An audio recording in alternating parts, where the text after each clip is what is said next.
Hi, Dad. Hi, Mom. This is Dan and this is Cindy. So if you're visiting the site, this is our first video as an introduction to the story of our family's battle with PD, specifically that with Dan and Cindi Brasher. I am your host, Andrew.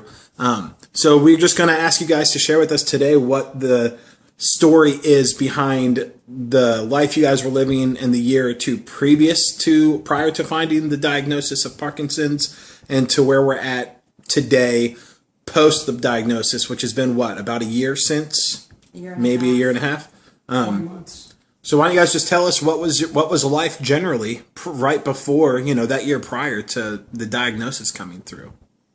I got diagnosed with Parkinson's disease back in January 23rd of 2012. Now, just prior to that, I was in the process of trying to pastor a church. I spent most of my adult life in the insurance industry. I've been in insurance for 25 years. I traveled 4 days a week selling supplemental cancer insurance to first farmers and ranchers and then eventually postal employees. But I managed a sales organization and traveled on the road 4.5 days a week, and then started pioneering a church while I was still doing the insurance business. Now the church had grown. I had eventually become semi-retired from the insurance business. The truth was, I became semi-retired and didn't realize that Parkinson's was pushing me that direction. The Parkinson's came out of the blue. I didn't realize I had it. I didn't realize there was anything wrong. In my mind, I was still the man that I was 35 years ago or 30 years ago. There was a time when I was doing radio, a 30-minute daily call-in radio program, and people would call on the air and ask me questions from the Bible, and I would answer them on the spot without any time delay or any lag. And I had to be able to think on my feet, and I had to be able to make decisions quickly. And most of my life, I've been skilled at that. And in my own mind, I saw myself still operating at the same level today as I was back then. But in January 23rd, we'd made an appointment to go visit a neurologist here in Athens. Now, I'm going to let Cindy tell you why we decided to visit the neurologist. Prior to the diagnosis, Dan and I owned a horse farm in Oglethorpe County. I was training horses. There was a lot. How many horses were there? We had, at the most, 18. And that acres? number varied because I bought and sold horses as well as trained them. And we had 161 acres, and that was my life. We rode every weekend for hours and hours every weekend. The horses that were in training as well as our own. And I began to notice significant changes in Dan.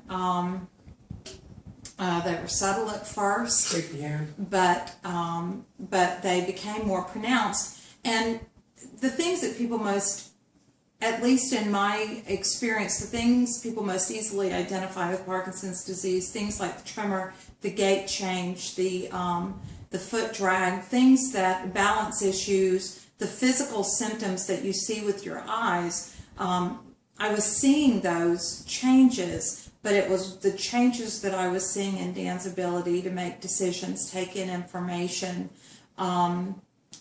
stay focused.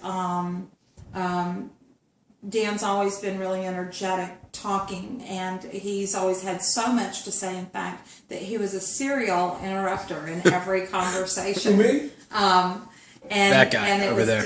It was just something that all of us that loved him learned to live with. It was a part of his exuberance and his personal style. But over time, not only did he not interrupt, but he wasn't participating in conversations. And so on our annual trips to his family physician, I would say, I would ask questions. These are the things that are going on. And I thought I was just becoming better at being thoughtful. So right. Is there anything that needs to be considered, or are there any tests that we need to think about to try to find out what's going on?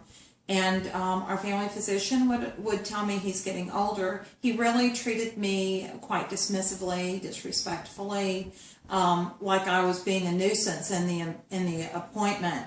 And so at the end of 2011, we went to a company-sponsored convention where they were honoring Dan company-wide for lifetime achievement. And he initially didn't want to go, but I really prevailed upon him that if this was something people were going to do to celebrate him, he should certainly participate, given 20 years of his life to it. Now, one of the reasons I didn't want to go, to be frank, is because I had missed I'd missed the convention for several years in a row. So a lot of these people were people that I'd been close to at one time but hadn't seen for several years. Right.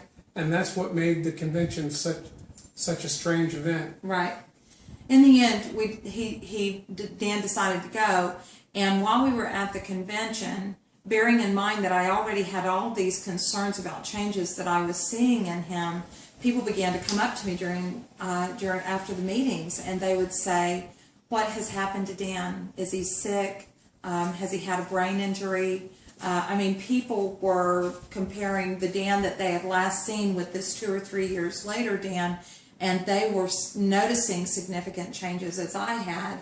And so I made the decision while we were there at that convention that without a doubt, when we got back, I was going to make an appointment with a neurologist. And this was also your children, if I remember correctly. Yes. You had kids constantly coming to you saying, what's going on with Dad? What's going on with the tremor?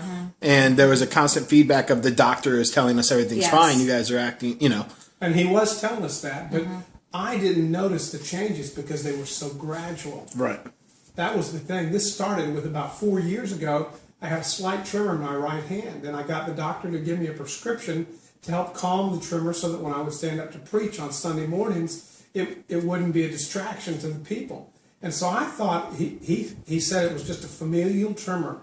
And my granddad had had a tremor all of his life, and he lived to be like 90-some years old. So I didn't think anything about it, and I didn't think it was a disease or any kind of a serious problem. But apparently it was a lot more. It was more than what I thought, and the changes were happening gradual. That's why I didn't notice them, but Cindy noticed them, and that's why she made the appointment with the neurologist.